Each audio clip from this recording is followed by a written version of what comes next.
The MS500i is fuel injected. This is what the I stands for. It's got a fuel injector going in the top of it. It's got a capacitor that helps it to start, right?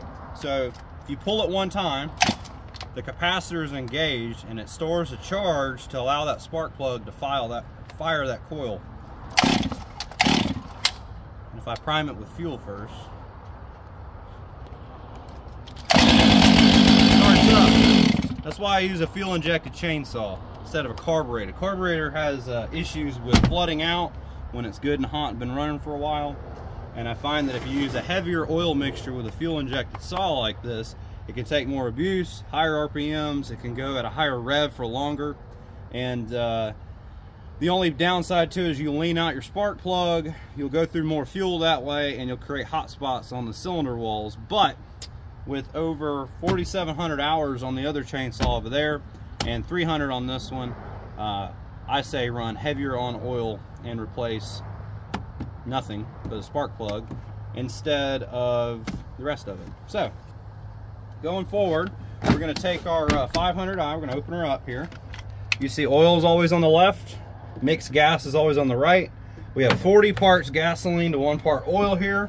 It calls for 50 parts gasoline to 1 part oil. I go heavier on oil because it is always easier to buy extra 2-cycle oil than it is to replace a motor and replace worn out components.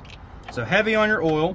The problem that most people run into running heavier on oil is that a carbureted machine uses vacuum and air, and when you increase the oil mixture in it, it literally clogs itself up and it can't run correctly.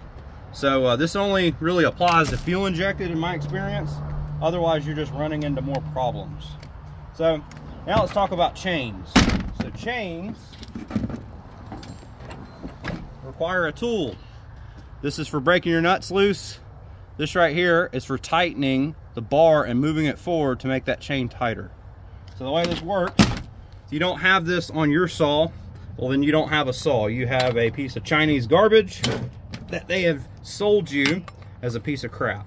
So you always want 2 nuts, right? 2 nuts is natural in life, right? And as we loosen these guys up, it holds this plate on. This plate is what keeps your clutch and everything around your chainsaw completely covered up. So once we loosen this guy up like so, you've got 2 studs here. I always clean these off with my fingers or my gloves, whatever I have at the time. And if you look closely, there's 2 little dots right here. That little dot right there's got a pin in it that reacts to this flathead key being turned. So if I simply take the chain here and push it backwards while I'm backing off the flathead, right? Watch what it's doing. Zoom in right here. Look at that pin. As I turn this guy lefty-loosey, it starts backing itself off, which starts pulling the bar backwards, which starts loosening the chain, right? That's the inner workings of it. So if I really quick just pull this chain off of the clutch and then pull the bar off, you can see in here you have a little gear reduction system right here. This little bar right here moves with your turns and inputs, and this is what tightens your chain.